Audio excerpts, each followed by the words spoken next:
आज मैं नगर पंचायत डुमरियागंज में हूँ। हमारे साथ भारतीय जनता पार्टी से प्रत्याशी मकसूदन अग्रहरी जी हैं।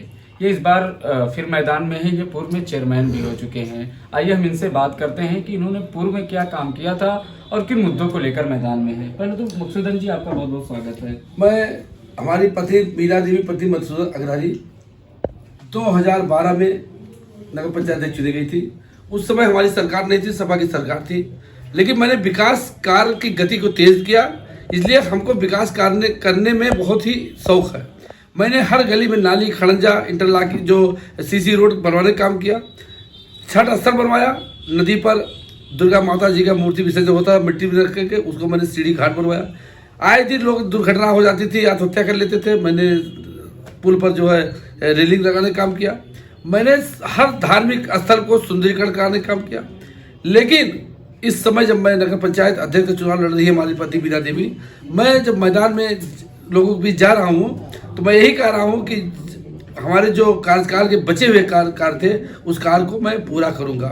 जैसे कि बहुत से ऐसे स्थान हैं कि जो अभी हम नहीं कर पाए थे, इसलिए मेरी सरकार नहीं थी, इसलिए मेरा प्रस्ताव पास नहीं होता था। जैसे बरगा बरी में आप देखिए पोखरे का था, वो शुद्धिकरण नहीं हो पाता, लेकिन मैंने उसको शुद्धिकरण कराने के लिए संकल्प लिया है। और मैं डुमरियागंज के अंदर जितने भी शहर के गली हैं, वार्ड हैं, जल निकासी की प्लान के तहत में बनवा करके मैं अधिकारियों को बैठा करके उसका प्लानिंग के साथ तहत में टेंडर कराएंगे और जल निकासी का काम पूरा कराएंगे।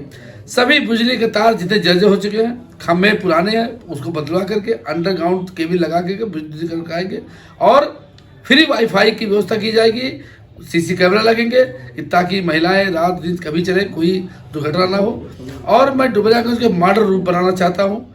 रामलीला मैदान जैसे है, वहाँ पे हमेशा हर राम कथा होती है, नीचे बरामदा, ऊपर कमरे बनेंगे, तमाम कार्य। लेकिन हमारे मौजूदा चेयरमैन कह रहे हैं कि मेरी सरकार नहीं थी।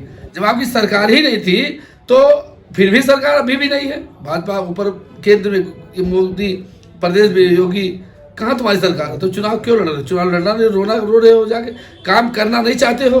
रोज बॉम्बे घूमते हो, इधर तो घूमते हो, तो काम कौन करेगा? लेकिन वो रो रहे हैं कि हमारी सरकार नहीं है। हम तो विकास के मुद्दे पर ही चुनाव लड़ना चाहते हैं और जनता के बीच में अपने विकास, अपनी उपलब्धि को लेकर के कि अगर हमारा 5 वर्षीय कार्य आपने देखा है, मौजूदा चेयरमैन का 5 साल देखा है, उन दोनों कार्यकाल को आप तुलना कर लीजिए। अगर उससे जरा भी हम 9-10 हैं तो आप हमको समर्थन दीजिए, और अगर वो है तो भाई उनको समर्थन दीजिए। हमको कोई शिकार नहीं है। लेकिन जनता कह रही है कि 5 साल बीत के उनका चेहरा नहीं देखने मिला, वो कभी मंडी में आए ही नहीं, कभी किसी के मोहल्ले में नहीं आए, दुख सुख में नहीं आए, वो क्या चुनाव लड़ेंगे? उनका भरोसा अपने आप में नहीं था, अपने भाई के पत्नी को चुनाव लड़ा है। मौजूदा चेयरमैन का कहना है कि सरकार मेरी नहीं थी, इस वजह से मैं काम नहीं कर पाया, लेकिन मैंने बड़े बड़े काम किए हैं, जैसे मंगल भवन, विवाह घर बनवाया, कान्हा गौशाला बनवाया, डुमरियागंज को आदर्श नगर पंचायत बनाने का काम किया है। साथ ही उन्होंने आवास देने की भी बात कही है, जो है सैकड़ों की संख्या में आवास दी। इसको लेकर क्या कहेंगे? देखिए, भारतीय जनता पार्टी की सरकार है, केंद्र में, प्रदेश में जो भी प्रधानमंत्री योजना के जो आवास आए हैं वो हमारी सरकार ने दिया है। लेकिन मौजूदा यहाँ का जो चेयरमैन है वो सपा बसपा, पहले बसपा में थे, फिर समझ लेंगे, लेकिन विचरण तो उन्हीं के द्वारा हुआ। और हुआ तो उन्होंने धन का काम किया। लोगों से 25,000, 50,000, 1 लाख रुपया लेकर के दूसरी मंजिल बनवाए, 1 लाख लिया, नीचे बनवाया 50 दिया, और तमाम धन उगाही किया, उसका दुरुपयोग किया। पात्र लोगों को न देकर के, पात्रों को देकर के पैसा लेकर के आवास दिया गया। हमारी सरकार ने ये जो मंगल भवन है और तमाम योजना आई, ये हमारे भारतीय जनता पार्टी के पूर्व विधायक राघवेंद्र प्रताप सिंह ने इसको आदर्श कराया और उसके बाद में शासन से पैसा ला करके मंगल भवन का निर्माण कराया। और जो भी बड़े बड़े कार्य है वो माननीय विधायक राघवेंद्र प्रताप सिंह के द्वारा हुआ। चूंकि सरकार मेरी है, उनके जब सरकार ही नहीं है वो कहाँ से पैसा ला के काम करेंगे? अच्छा, एक सबसे बड़ा सवाल है, बसपा के जो प्रत्याशी हैं तीकुर रहमान और सपा के जो है प्रत्याशी हैं बब्बू, ये दोनों लोग कह रहे हैं कि वो भाजपा की टीम है, दूसरा कह रहा है कि वो भाजपा की टीम है। अब आप बताइए कौन आपके साथ है, कौन आपकी टीम है? देखिए, वो जनता को बरगला रहे हैं, गुमराह करना चाहते हैं। मैं भारतीय जनता पार्टी का क्रमण सिपाही हूँ। भारतीय जनता पार्टी ने विश्वास करके हमको तीसरी बार नगर पंचायत का सिंबल दिया मीरा देवी पत्नी मकसूदन अग्रहरी को, और आपस में वो लोग लड़ रहे हैं, वो लड़ते रहेंगे। चूंकि वो लोग जनता के बीच से एकदम खत्म हो चुके हैं, कोई नाम ले वाला उनका नहीं है, उनका कहीं कोई लड़ाई ही नहीं है। एक सबसे बड़ा सवाल है, यहाँ से कई लोग जो है टिकट मांग रहे थे, कई तो बागी हो गए, कई जो है इंटरनली बागी होंगे। तो जिनको टिकट नहीं मिला उन लोगों का किस तरीके का समर्थन है, क्या बगावत आपको नुकसान पहुंचाएगी?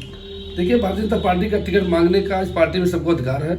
हमारे यहाँ अशोक अग्रहरी जी मांग रहे थे, रमेश सोनी जी मांग रहे थे, सदगुण सोनी मांग रहे थे, राजीव अग्रहरी मांग रहे थे, शैलेंद्र जी मांग रहे थे, ऐसे तमाम लोग मांग रहे थे। लेकिन टिकट सिर्फ एक आदमी को मिलता है, और एक बागी जो आपके निर्दल लड़ा वो भी मांग रहे थे। चूंकि वो तो गलत तरीके से मांग रहे थे। वो आए दिन जब भाजपा का चुनाव विधानसभा का आता है, कभी बसपा का, कहीं सपा का, कहीं धनुष का प्रचार प्रसार करते हैं, और जब नगर पंचायत आता है तो सिंपल से भी टिकट मांग रहे थे। लेकिन जो ये थे भाजपा के कर्मठ सिपाही थे, उन्होंने टिकट नहीं पाया, तो वो हमारे साथ लग करके हमको जिताने का काम कर रहे हैं। भारतीय जनता पार्टी कमल फूल को जिताने का काम कर रहे हैं, वो हमारे साथ है।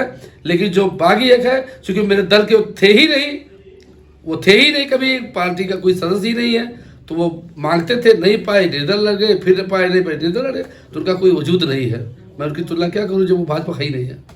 क्या कहेंगे यहाँ की जनता से, और क्या बड़े मुद्दे रहेंगे आपके? जनता से तो मैं अपने विकास का अपनी जनता भी जा रहा हूँ। जनता के हमारा पहचान है। मैं जनता पास जाता हूँ कि मैं वही चेयरमैन प्रतिनिधि हूँ जो आपके सामने सड़क बना हुआ है, आपके सामने नाली बना है। भारतीय जनता पार्टी के मोदी सरकार ने आपको आवास दिया है। कोरोना काल में आपको 3 महीने गला फ्री दिया है। 5 लाख रुपए का आयुष्मान कार्ड बनवाया है। विधवा पेंशन, वृद्धा पेंशन, तमाम योजनाएं हैं जो भारतीय जनता पार्टी उसी के मुद्दे लेकर जाते हूँ। सबका साथ, सबका विश्वास, सबका विकास, विश्वास से मैं जनता को जा करके और अपनी बात को कह करके उनको भारतीय जनता पार्टी को कमल के फूल के सामने मोहर मारने के लिए, समर्थन के लिए अपना अनुरोध कर रहा हूँ। एक सवाल आपसे और है, भारतीय जनता पार्टी पर हमेशा आरोप लगे हैं कि ये जो है एक विशेष समुदाय की पार्टी है, 60-40 का आंकड़ा लेके चल रही है। ऐसे में आपके जो है आपका प्रचार करने नुक्कड़ सभा में भाजपा के नेता थे, उन्होंने जो है बरगलाने का काम किया, कई विवादित बयान दिए, इसको लेकर क्या कहेंगे? नहीं, जो हमारे भाजपा नेता ने जो विवादित बयान जो हुआ, विवादित बयान नहीं दिए। वो पूर्ववर्ती में जब 2010 में जब हमारे ये विधानसभा विधायक बनी थी, उस समय लोग जो नारा लगा रहे थे, जो लोग उनके उत्साह में कर रहे थे, वही उन्होंने उदाहरण पुनरावृत्ति करके वही बताया था लोगों को कि उस समय यही बात वहाँ कहा जा रहा था। माननीय हमारे नेता ने अपने मुख से, उनकी निजी बात कुछ नहीं था, जो था वो पहले का था। और भारतीय जनता पार्टी तो अपने आप में एक भारतवर्ष में विश्व की नंबर 1 सबसे बड़ी पार्टी है। हम भाजपा पे विश्वास रखते हैं, भाजपा हमको विश्वास रखी है। और जनता तो भाजपा के आवास, भाजपा ने इतना जनता को काम दे दिया। सब ये बताइए, अगर भाजपा ने आवास दिया, उस आवास पर को सबको मिलता है। ये तो मोदी ने नहीं कहा कि हिंदू मुस्लिम सब हर जात विशेष को मिलता है, ऐसा कोई बात नहीं है। सब विरोधी पार्टी गुमराह कर रही लोगों को। ये तो हमारे साथ मकसूदन अग्रहरी जी, इनका कहना है कि भारतीय जनता पार्टी विकास की बात करती है और विकास हम लोग करते हैं। हम विकास के मुद्दे पर वोट मांग रहे हैं। और जो है जो वीडियो वायरल हो रहा था उसको खंडन करते हुए उन्होंने कहा कि ये तो पूर्व की बातें थी, जिसको जो है उन्होंने कहा है। फारूकी अमीन, सिद्धार्थनगर।